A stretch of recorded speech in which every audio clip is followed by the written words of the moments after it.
بسم الله الرحمن الرحيم.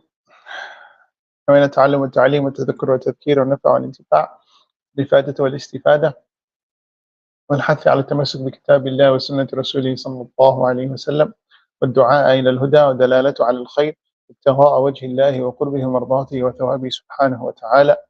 يا فتاح يا عليم يا فتاح يا عليم يا فتاح يا عليم. اللهم انفعنا بما علمتنا، اللهم علمنا ما ينفعنا وزدنا علما إنك أنت العليم الحكيم. سبحانك لا علم لنا إلا ما علمتنا إنك أنت العليم الحكيم. وصلنا في الفصل الخامس من كتاب الإمام رسالة الإمام الحداد حبيب عبد الله بن علوي بن محمد الحداد في رسالته المريد، آداب سلوك المريد عفوا. قال رضي الله عنه ونفعنا بعلومه وعلوم سائر الصالحين في الدارين آمين.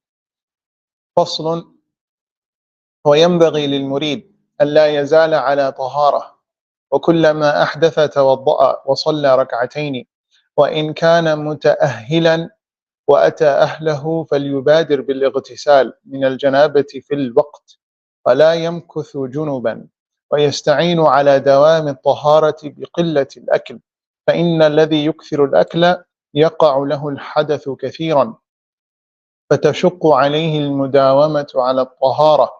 وفي قلة الأكل أيضا معونة على السهر، وهو من آكد وظائف الإرادة.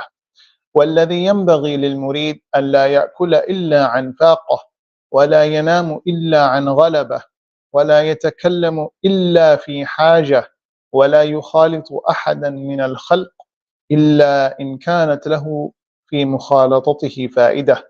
ومن أكثر الأكل قسى قلبه وثقلت جوارحه عن العبادة، وكثرة الأكل تدعو إلى كثرة النوم والكلام. والمريد إذا كثر نومه وكلامه صارت إرادته صورة لا حقيقة لها. وفي الحديث: ما ملأ ابن آدم وعاء شرا من بطنه، حسب ابن آدم لقيمات يقمن صلبه، فإن كان لا محالة فثلث لطعامه وثلث لشرابه وثلث لنفسه. تفضل سيدي. بسم الله والصلاة والسلام على رسول الله وعلى آله وصحبه أجمعين. رضي الله عنكم. وعنكم. A disciple should maintain a state of purity, and whenever he loses it, should perform his ritual ablutions followed by 2 rak'ahs. When he is intimate with his wife, he must take immediate ghusl and not remain impure.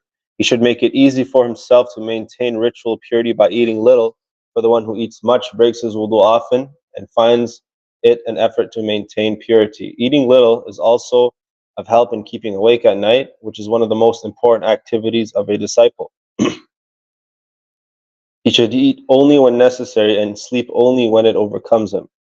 He should speak only when necessary and mix only with people from whom he can benefit. The one who eats much, his heart grows hard and his limbs become too heavy for acts of worship. Eating much makes one sleep and talk much. When a disciple sleeps much and talks much, his quest becomes an empty shell devoid of substance. A hadith states, a son of Adam never fills a vessel worse than his stomach.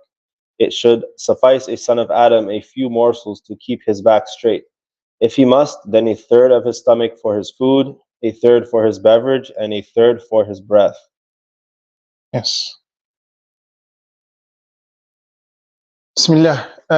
We was reading from the text Lil Barakah, for the Barakah, because these scholars, these imams, these authors, these saints, they wrote this book with or they wrote their texts and their books with sincerity, with ikhlas,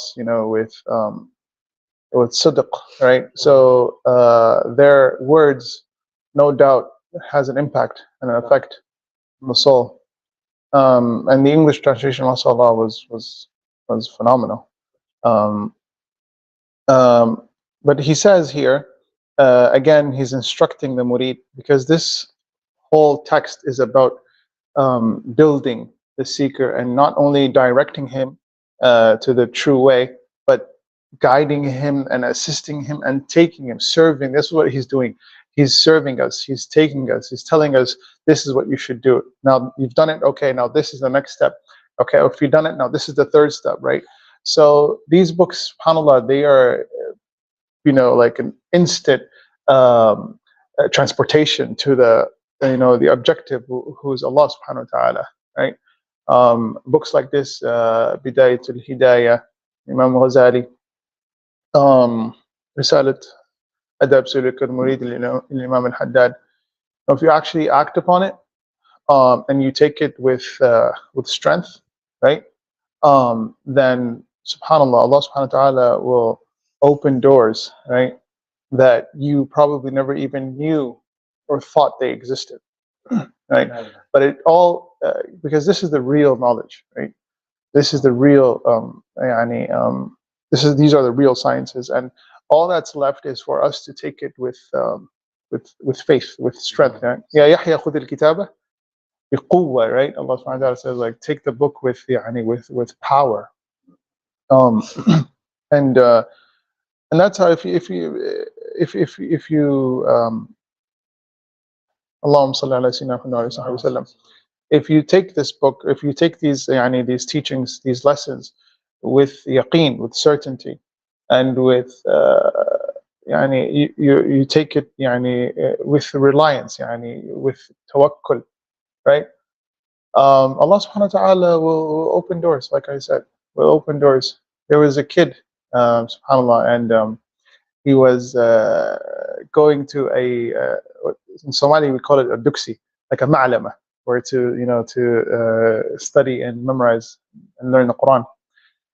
And between the ma'lama and his house, there was a small lake, right? And every day he would walk, around the lake, by the lake, to go to the ma'lama and to learn. And the teacher once said, ya awladi, my children, if you guys take the Quran with certainty and yaqeen, then Allah subhanahu wa ta'ala will serve you. If you dedicate and devote yourself in serving Allah subhanahu wa ta'ala, Allah will facilitate and make all the world serve you, right? If you serve Allah, Allah will make everything serve you, right? And he took this with yaqeen and sidq. He actually believed it. And so what he did was he dedicated himself, purified himself, because that's what you first do, right? That was one of the first lessons he said, purification before adornment, right? So he purified himself, he repented, he took the words of Allah subhanahu wa ta'ala in his heart, and he actually meant and acted upon what he learned, and he started by obeying Allah subhanahu wa ta'ala 24/7, not even thinking of sinning, serving his parents, just being a righteous, young Muslim, kid. And one day he was running late to the ma'lama, and he said, our teacher did say that if you serve Allah subhanahu wa ta'ala, Allah subhanahu wa ta'ala will serve you. So, like the lake is like 15-20 minutes. Why can't I just go like through it? Get a shortcut, right? 5 minutes. And he actually started walking on the water, right? And Allah subhanahu wa ta'ala, it's a karama, turn the water, which is liquid, into concrete, right? And he started working on it. It was a miracle. And he didn't sink. And so the kid thought that this was normal. He thought this was normal, so he didn't tell anybody. He believed that, okay, if my teacher told me this, I'm sure the teacher is in a higher state, and all my classmates. So he said that, and he began going every day to the ma'lama through the lake every day. It was after a while, his family invited his parents, his family invited the sheikh over for dinner, and the sheikh accepted. And so they were in the ma'lama, and everyone left, and just him and the sheikh. And so they were going, and then so they came across the lake, right? And the kid said, "Sheikh, why do we have to walk all over? Why can't we just walk this shortcut? It's faster." And the sheikh said, "What?" He said, we're going this way. He said, "How? What do you mean? Like how?" He started walking, and the sheikh was shocked. He said, "Yeah, waladi, you actually took it with strength. I'm just like telling you, but you actually took it with devotion. Yeah, so it was a reminder for the Sheikh, right? And so he started, refreshing, shuffling his priorities in life, subhanAllah. So, and this is a karama, and we believe that karama, happens to anybody, just like how miracles happen to prophets, mu'jizat, karamas happen to the righteous, right? And there's nothing, shocking or strange about walking. Allah subhanahu wa ta'ala turns the water to concrete in winter, and we all walk on the lakes in winter. So, exactly. So, what's big about it turning into concrete in the summer, right? So, it's Allah subhanahu wa ta'ala, kun fayakun.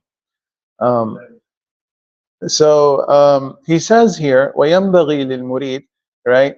A seeker should always, لا يزال على طهارة, should always be in a state of purity. Meaning, الطهارة من الحدث الأكبر والأصغر, should always be in a pure state. So we have in fiqh الطهارة الأكبر and حدث الأكبر, and حدث الأصغر.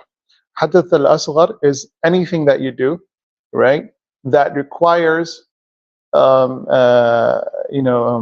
a wudu, that requires performing a wudu, right? What do they call wudu in English? Ablution. Yeah? Anything that requires performing an ablution.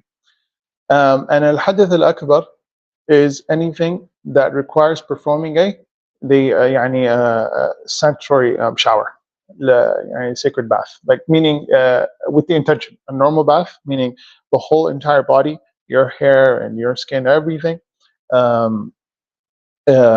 is under the water. Like under the showers, you wash the entire body with the intention of removing or revealing or tarfa, lifting the hadith al-akbar. Hadith al-akbar is that state you're in. And it's after you have intimacy with your spouse. Al-jima', these are when al-hadith al-akbar is wajib, right? And or ghusl min al-hadith al-akbar. And anything that requires a wudu. Imam Haddad was a Shafi'i, so I can confidently speak about the Shafi'i. In the Shafi'i madhab, 4 things break the wudu, require for you to perform a wudu if you want to pray, or if you want to touch the mushaf, or if you want to do tawaf, right? And it is the first one is the exit, or al-khuruj, أي شيء من الطرفين, from both private parts, anything, whether they are air or a substance, anything that gets out or exits from the both private parts, they require, your wudu is now broken, right? That's the first thing. The second thing is the touching of the private parts. So the touching limbs. So they say the palm. The palm touches the private parts, then your wudu is broken, right? Whether it's your private parts or someone else's, like a mother, she's washing her baby, she accidentally touches her baby's, her infant's private parts, her wudu is broken, right? The third one is the skin contact of 2 adults that are foreign, they're foreigners, they're ajanib. So who is an ajnabi? Who is considered a foreign? A person that is not a mahram. So obviously the 2 opposite genders, if they are not mahram, if they don't have a family relationship, that is haram for them in Islam, not acceptable for them in Islam to marry each other, right? That's what the word mahram is. It's haram for you to marry her, like your sister, your mother, your daughter, your aunt from both sides, the father or the mother, right? Your niece. They are considered a mahram. Any female that you have skin contact with, right? Touch them, then both wudus are broken, hers and yours, in the Shafi'i madhab. And last but not least, unconsciousness. So whether you take a nap or you faint or you go mad, right? There's 3 levels. There's the smallest one, minority, which is if you take a small nap, right, even if it's half a minute, right, or if you faint, or the extreme one is if you go mad, if you lose it, right, then your wudu is broken. So he says here, the murid, the seeker that seeks Allah subhanahu wa ta'ala, should constantly be in a state of purification, purity. He should always have his wudu. He should always have his wudu. And the wudu is a silah, is a weapon, right? In fact, they say that if you have your wudu, you can never be harmed by the evil eye, right? You can never be harmed by, because there are dark energies out there, right? There are, demons out there. There are jinn out there. This is real. It's not fairy tales, and they can't harm you if you have your wudu, right? And wudu is a silah. So if you don't have your wudu, then just face the consequences, right? So he says to always be in a state of having your ablution, your wudu. And every time you break it, for whatever reason, right, renew it, right? So always have your wudu, even if you're not in a salah, even if you don't want to perform salah, you should always have your wudu. Especially when you're in the masjid, when you're in a majlis ilm, like this majlis, this gathering, when you're in the state of righteous people, right? So a murid should always have his wudu. And after, he says, if you ever renew it, pray 2 rak'ahs, because it's a sunnah. It's a sunnah that Sayyidina Bilal started it, right? It's a famous story where Prophet ﷺ heard Sayyidina Bilal's footsteps in Jannah, and he asked him, what made you reach that state? He said, every time I'm always at my wudu. I consistently have my wudu, Ya Rasulullah, right? Every time I make it, I pray 2 rak'ahs, right? SubhanAllah. And that's where you can get that. You can use that as the people that say, oh, this is bid'ah. I mean, who taught Sayyidina Bilal this? He came up with it, right? And the Prophet ﷺ approved it. Yeah, SubhanAllah. So as long as it doesn't contradict with the usul ad-din, it's okay, it's welcomed. So he says, وَإِنْ كَانَ مُتَأَهِّلًا وَأَتَى أَهْلَهُ فَلْيُبَادِرْ بِالِاغْتِسَالِ مِنَ الْجَنَابَةِ فِي الْوَقْتِ. And if he commits if he has a intimate relationship with his family, then let him take a shower after it. So, immediately after it. Don't just wait. Don't just sit there, right, and just chill. No, after you finish your business, then in fact it's makruh. It's just like to eat, drink or talk or just chat. If you're in that state of you just had your intimacy and relationship with, and you still haven't had a shower. Now, first take a shower and then do whatever you want. Right? It's not haram, but it's just like, why? Because the malaika have distanced themselves from you. The malaika distance yourselves from you, and you don't want the malaika away from you. You want the malaika near you and by you, right? ولا يمكث جنوبا ويستعين على دوام الطهارة بقلة الأكل. So he gives you an advice. He says, by the way, right, what helps you in achieving this is to eat less. It says, ويستعين على دوام الطهارة بقلة الأكل.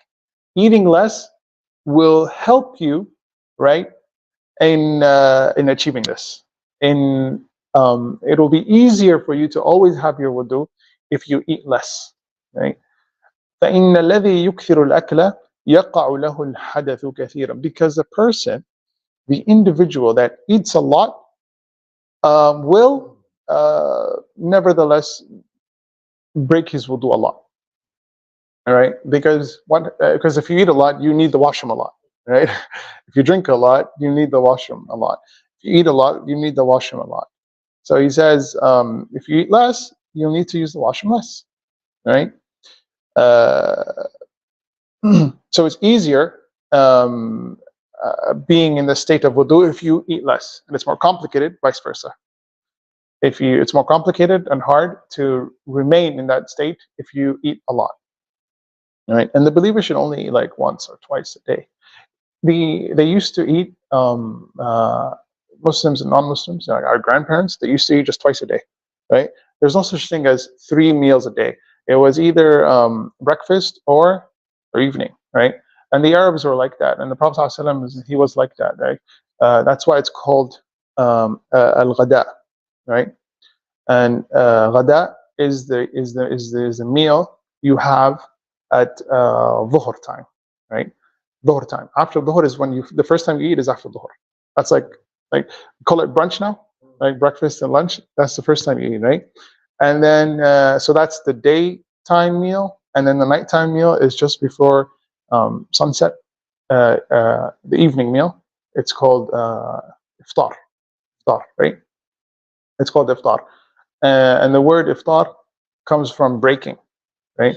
So they would break their fast. That's why in Ramadan it's called iftar as well, because you're breaking your fast, right? So right now they call the breakfast futur. Futur, ghada, asha, futur. And so I don't know what they're breaking, probably breaking sleep. Because they were sleeping all night, and then now they break the sleep. But that's where it comes from, right?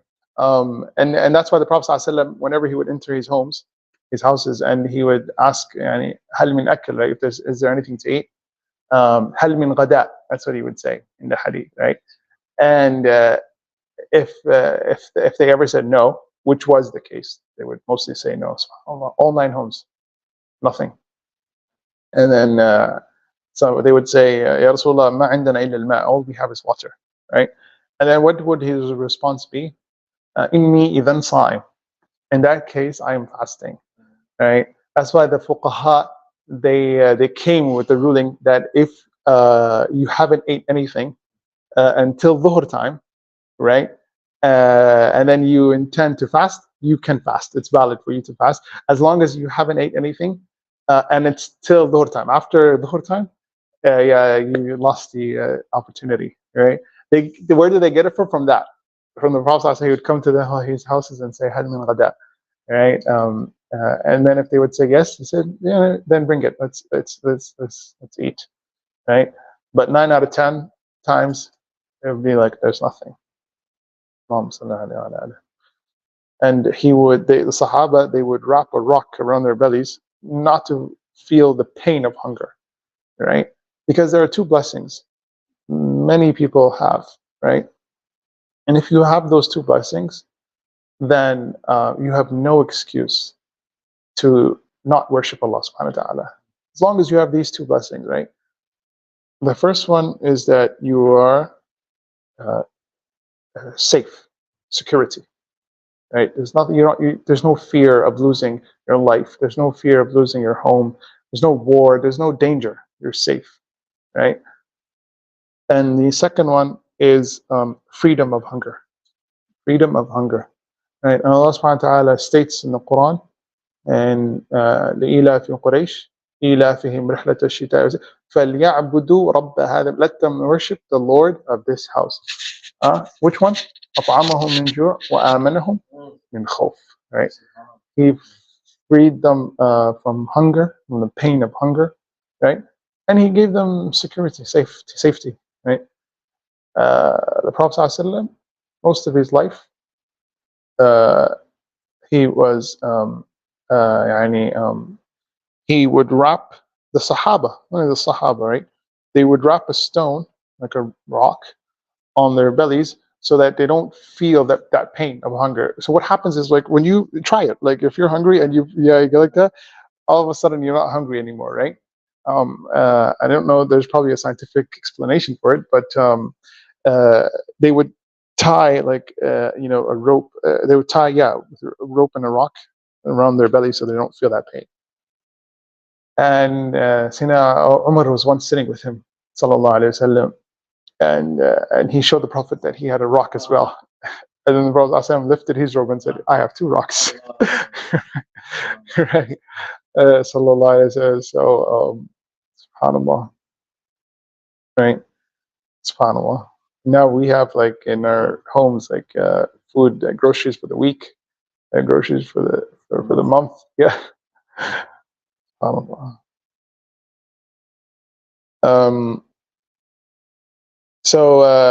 the mu'min, the hal al-mu'min is that you only eat when you're hungry, right? And when you do eat, you don't eat until you're full, right? Anyway, he says, وفي قلة الأكل أيضا معونة على السهر وهو من آكد وظائف الإرادة.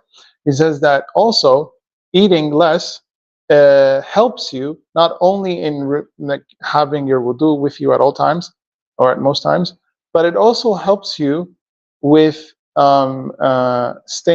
waking up early at night. Like when you eat less, it's easier for you to wake up early at nighttime, right? And that is a significant, very important like duty or job a murid should have, right? You don't wake up Fajr time. You should wake up before Fajr time, right? And an ordinary Muslim, a normal Muslim wakes up at Fajr time. You should wake up before Fajr, right? And so yeah, it helps you. Qiyam al-Layl ينور الوجه, right? Qiyam al-Layl gives you light and beauty.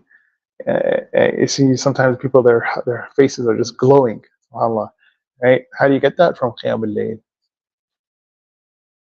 Qiyam al-Layl was wajib on the Prophet ﷺ. So for us it's a sunnah, for him it was wajib. See, there are things that it was specified just for him.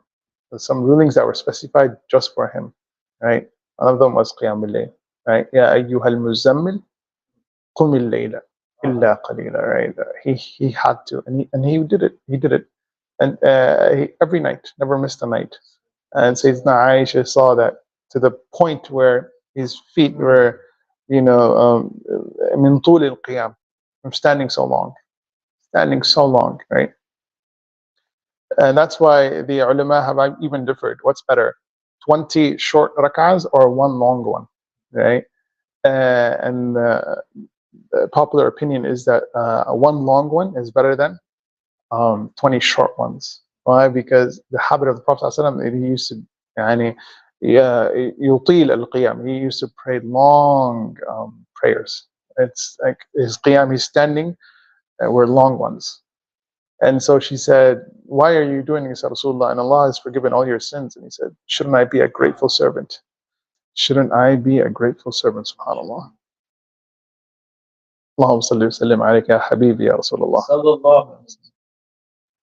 والذي ينبغي للمريد أن لا يأكل إلا عن فاقة. SubhanAllah. He says, forget that. You shouldn't eat unless you are extremely hungry. ولا ينام إلا عن غلبة. And you shouldn't sleep unless it takes you. Like you are so tired that no, keep on pushing.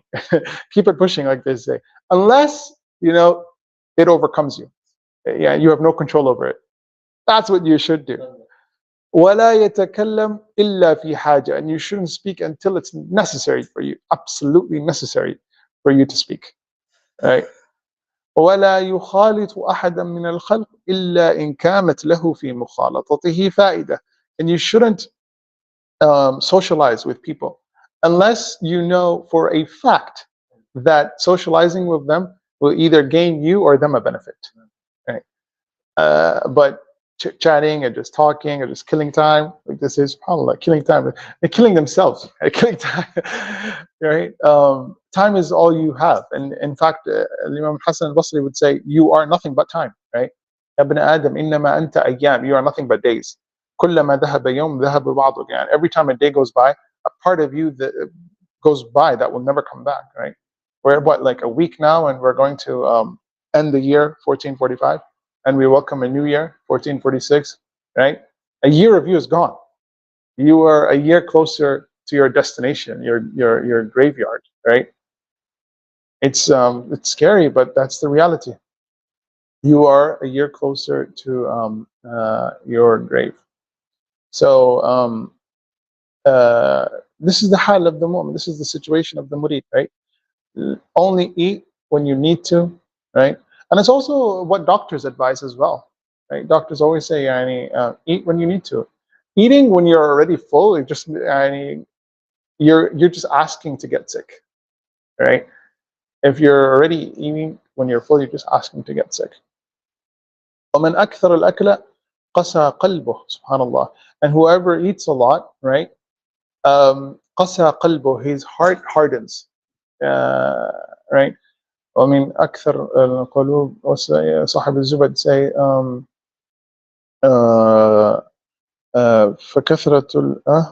فشهوة الأكل مع الطعام موجبتان قسوة القلوب فإن أبعد قلوب الناس من ربنا الرحيم قلب قاسي, right? فشهوة النفس مع الذنوب موجبتان قسوة القلوب. Shahwa, like fulfilling your self desires. Ma'ad dhunubi, and also having sins, committing sins, like things you're not supposed to do. Mujibatani qaswat al-qulubi. It's wajib for you to have a hard heart. If you do these two things, it's wajib for you to have a hard heart, right? وَإِنَّ أَبْعَدَ النَّاسِ مِنْ رَبِّنَا الرَّحِيمِ قَلْبٌ قَاسِي. And the most further people away from our Lord, spiritually, are the ones that have hard hearts, right? Because every time you sin, there's a small, tiny black dot, right, on your heart. It doesn't go away, even if you do tawbah. You might do tawbah, it might go away, it might not, Allahu Alam. But the act is there. And if you do another sin, another dot, another small tiny dot. And every time you do a sin, a small tiny dot, a small tiny dot, a small. No dot goes over on top of the previous one. Right? It takes a new spot, right? If you reach the point where there's no room for any more dots, that's the last dot. Now your heart is sealed. Now, if you reach that state where ran, right? They call it kalla barrana ala qulubihim. You have reached that ran, and once you reach that, it's like that's done. You're hopeless, right? So the more sins you do, the more your heart hardens, right? And he also says, in addition to that, وَثَقُّلَتْ جَوَارِحُهُ عَنِ الْعِبَادَةِ. Your limbs will it'll be hard for you to worship Allah subhanahu wa ta'ala. I mean, we see that with our own eyes. If you have an empty stomach, you have a light body. You can just pray. You can do more tahajjud. You can do more. You can exercise. You can do more things often, right? More frequently. But if you have a full stomach, full belly, you just want to lay down. You just want to sit back. That's all you got to do. He says, وَكَثْرَةُ الْأَكْلِ تَدْعُو إِلَى كَثْرَةِ النَّوْمِ. Eating more calls for what? It calls for sleeping more, right? Man akala kathiran, this is a qaida, right? Whoever eats a lot, shariba kathiran, will drink a lot. And whoever drinks a lot, nama kathiran, will sleep a lot. وَمَنْ نَامَ كَثِيرًا أَتَى يَوْمَ الْقِيَامَةِ فَقِيرًا. Will come in the day of judgment as a poor man. Right? He has no hasanat, right? Because he wasted all his time instead of working, right? Gaining the currency that matters, right? Hasanat. He slept, right? He slept. So you come, you don't come as a rich person. You come as a very poor person. من نام كثيرا شرب كثيرا. من شرب كثيرا نام كثيرا. من نام كثيرا أتى يوم القيامة فقيرا. He says, وَكَثْرَةُ الْأَكْلِ تَدْعُو إِلَى كَثْرَةِ النَّوْمِ وَالْكَلَامِ. Eating a lot calls for sleeping a lot. It's bound to happen. You eat a lot, you will sleep a lot. And also talk a lot. Right? وَالْكَلَامِ. وَالْمُرِيد إِذَا كَثُرَ نَوْمُهُ. And the seeker, if he sleeps a lot, وَكَلَامُهُ, and he talks a lot, صَارَتْ إِرَادَتُهُ سُورَةً. Like his seeking is just a picture. So there's no reality in his seeking. What kind of seeker are you? You're not a true seeker. If the seeker sleeps a lot and talks a lot, murid, right? Iradatu is just a fake. There's nothing, no reality to it. لا حقيقة لها. There's no حقيقة to it. وفي الحديث, he concludes with the hadith of the Prophet Muhammad sallallahu alayhi wasallam, right? And subhanallah, what was there? I think Imam al-Kawthari said that the person that reads a hadith, the person that reads a lot of narrations of the Prophet sallallahu the hadith of the Prophet sallallahu, he will reach a state where he can distinguish between normal speech and the speech of the Prophet sallallahu, because the Prophet sallallahu speech has nur, right?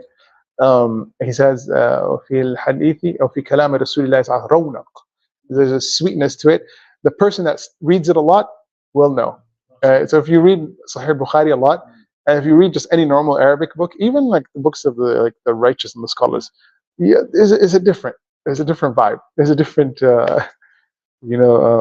scent to it. He says, the Prophet ﷺ in this hadith, ما ملأ ابن آدم وعاء شرا من بطنه. That Ibn Adam hasn't filled, right, a vessel or a container in his body, right, that's worse than his stomach. Stomach is the worst place you can fill. Fill. حسب ابن Adam, it's sufficient for Ibn Adam, for the human being, right, to eat only portions of food that will make your back straight.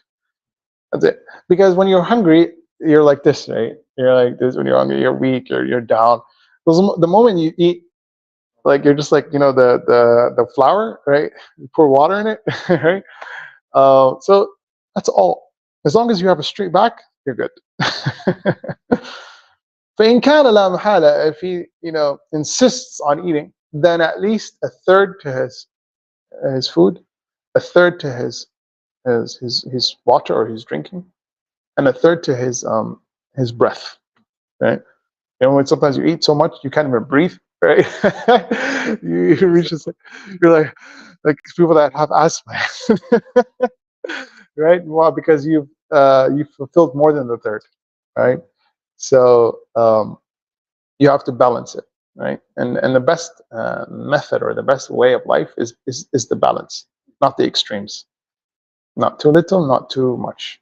Always keep it in balance. It's the state of the believer.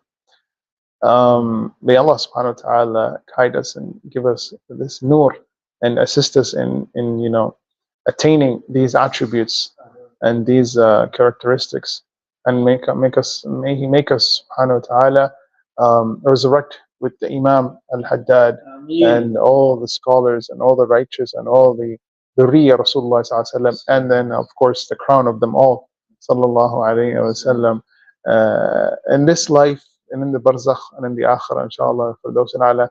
May he give the people of Palestine aid and peace and harmony, and people of Rafah and Dafat al-Gharbiyya and Sudan and Yemen and Sham and all the people that are going through tribulations and trials, locally or globally. May he give them an ease and inshallah an opening, and may you forgive all our sins, inshallah, ones that we know and the ones we don't know. May he give all of you what your hearts desire, inshallah. Sallallahu alaihi wa sallam ala sayyidina Muhammad wa ala alihi wa sallam. Alhamdulillah Rabbil Alamin.